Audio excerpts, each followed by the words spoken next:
আমি M A Aziz, আমি আপনার কাছে একটু আসতে চাই একটা ভিন্ন প্রসঙ্গে। আপনি জানেন যে কোটি টাকা ঘুষের অডিও যেটা ফাঁস হয়েছে সেটি নিয়ে আমি একটু আপনার কাছে জানতে চাইছি যে একজন তিনি সাবেক প্রসিকিউটর বিরুদ্ধে যে কোটি টাকার ঘুষ চাওয়ার অডিও ফাঁস হলো, এর মধ্য দিয়ে আপনার কাছে কি মনে হয় যে আসলে এখন টোটাল বিচারটা নিয়েই কি কোশ্চেন তোলার মতো একটা পরিস্থিতির সৃষ্টি হলো কিনা? দেখেন, তিনি 3 দিন আগে প্রসিকিউটর থেকে রিজাইন করেছেন, পরে এখন দেখা গেছে সে ঘুষ চেয়েছিল। এরকম মাস মিডিয়াতে অনেক জায়গায় কিন্তু বিভিন্ন বিষয় নিয়ে আলোচনা হচ্ছে, আমরা দেখি। তো এটা তদন্ত হচ্ছে।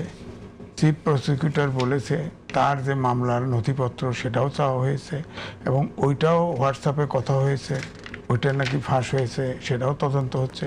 তদন্ত হওয়ার পরে যদি সত্যি এটা যে থাকে 1 কোটি টাকা চেয়েছে, এটা চাইলে তার বিরুদ্ধে ব্যবস্থা নেওয়া হবে এবং ভবিষ্যতেও যদি কেউ এ ধরনের অপরাধ করে তার বিরুদ্ধে ব্যবস্থা নেওয়া হবে।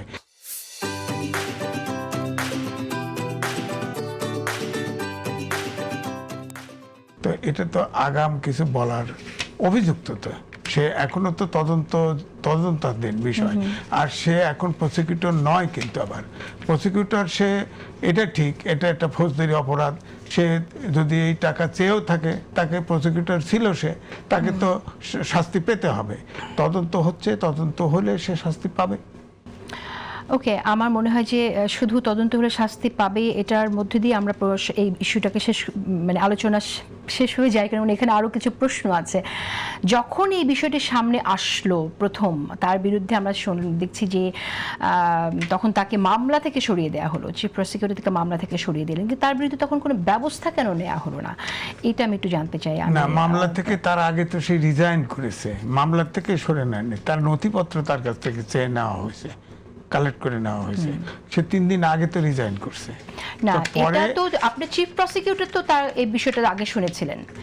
চিফ প্রসিকিউটর যখন শুনলেন তখনই এটা তার বিরুদ্ধে অন্য কোনো ব্যবস্থা নিতে পারতেন কিনা? তো এটা গুরুত্বপূর্ণ, একটা খুব ভীষণ গুরুতর একটা অভিযোগ তার বিরুদ্ধে। না, তিনি তো পদত্যাগ করেছেন, বিষয়টা তো অভিযোগ। তো অভিযোগ তদন্ত করতে দেখতে হবে না এটা জেনুইন কিনা।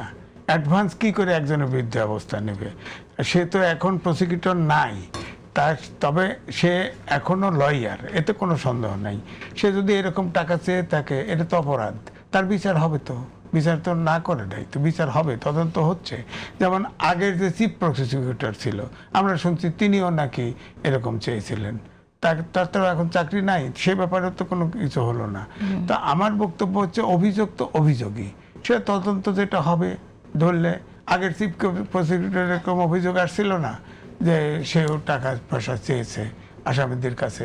এই যে রাজসাক্ষী হয়েছে, রাজসাক্ষীর সাথে নেগোশিয়েট করে টাকা নিছে, ইত্যাদি ইত্যাদি। তো এগুলো তো ধরেন বিচারের আওতায় আসলো না।